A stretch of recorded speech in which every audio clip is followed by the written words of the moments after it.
everyone! So the bubbler starts with Marinette waking up in order to get ready for school, and she remembers that today is Adrian's birthday. She's very excited to give him a gift that she made for him. The scene cuts to Adrian getting a schedule from Natalie, who is his dad's assistant, and he asks her if his dad is allowing him to throw a birthday party, and she says no. When he tells Nino that he can't have a birthday party, he's very surprised about it, and he decides that during lunch break he's gonna go to Adrian's dad and try to convince him otherwise. Alia pushes Marinette to give Adrian the gift that she made, but before she had the chance to, a blonde-haired girl shoves her out of the way. Nino then walks to Adrian's house, Adrian leaves for a photo shoot, and Marinette lost an opportunity to give him the gift face-to-face. Alia and Marinette were able to make it to his house first and deliver the gift inside his mailbox. Unfortunately for her, she forgot to put her name on it. After they leave, Nino was able to go inside the house and talk to his dad face-to-face. He tries his best to convince him to throw a birthday party for him, considering that he never breaks the rules, he's always following his orders, but sadly it doesn't work. He still says no, and he even bans Nino from coming back inside the house. Of course, he's incredibly frustrated about it, and so he goes to a park and tries to calm himself down. It doesn't end up working because Hawk Moth ends up transforming him into the bubbler. He creates these bubbles that capture adults and send them off into space. While this is going on, Marinette was eating lunch with her mom when her mom also gets caught by one of the bubbles and floats off. She then transforms into Ladybug in order to capture the villain. Adrian leaves his house after he's done eating to go back to school, but his classmates throw a surprise birthday party for him with Bubbler being the DJ. He recognizes that the Bubbler is Nino, who's been akumatized, and he wants to help him, but Plague convinces him to party first. He then realizes that the people at the party are there against their will, and they're only partying because they don't want to be sent off to the sky with the adults. Blonde-haired girl gets the Bubbler to play a slow song so she could dance with Adrian, but Ladybug interferes by using her lucky charm to make a vinyl record that changes the song. Once the transformation ends, Tiki reminds Marinette that if she uses her lucky charm, she only has minutes before her Ladybug powers disappear. Marinette apologizes to Tiki for misusing her powers and goes into the party where she gets some of the cookies to feed Tiki. Alia leads her to Natalie's office where the present is located, and she was able to write her name on a sticky note that she places on it. Ladybug interrupts the party and fights the Bubbler while Adrian transforms into Cat Noir. Ladybug and Cat Noir get caught in a bubble that he'll only pop if they give up their Miraculouses to him. They refuse, and Ladybug tells him that kids do in fact need adults. He doesn't agree and kicks them into space. They escape when Cat Noir uses his cataclysm to pop the bubble. They follow him to the Eiffel Tower, and Cat Noir warns Ladybug that he's gonna transform back. She uses her lucky charm to make a large wrench that takes apart a pipe nearby that's spewing air out of it. Cat Noir uses it to deflect the bubbles while Ladybug grabs his bubble wand and breaks it in half. She then captures the akuma with her yo-yo, sends the butterfly out of it, and throws the large wrench into the sky, changing everything back to normal. Natalie removes the note and gives the gift to Adrian, telling him that his dad got it for him. Adrian goes to school wearing his blue scarf, and Alia compliments him on his new accessory that he's wearing. He explains to everyone that he got the scarf from his dad. Alia asks her why she isn't explaining to Adrian that the gift is actually from her, and she decides that she doesn't want to ruin his happiness. To be honest, I thought it was kind of weird how Nino was the person that got akumatized rather than Adrian,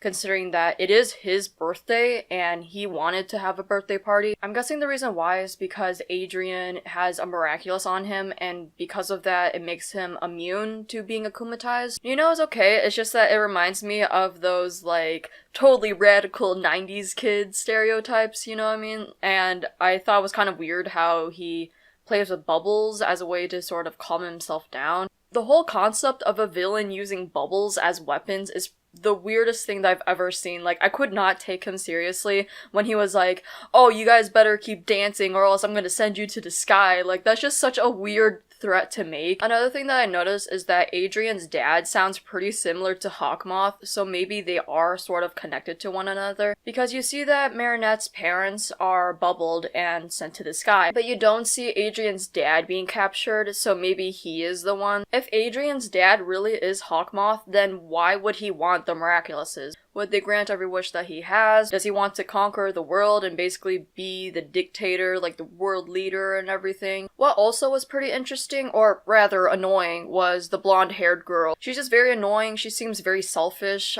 She's very touchy-feely towards Adrian, which honestly makes me feel very uncomfortable, especially since he's really not liking it. Like, she's basically committing sexual assault. He doesn't really seem to push her away, like he's sort of like letting it happen. It's probably because, you know, he's a guy and she's a girl, and if he tries to push her away, then she may call the cops or something like that, because, you know, double standards and everything. She's constantly bossing that one girl around, which I honestly feel bad for her, because I'm pretty sure she doesn't want to be around her, but she kind of has to, I guess, because, you know, she's the popular girl. I know this sounds incredibly petty, but what annoys me the most about her is actually her lip color.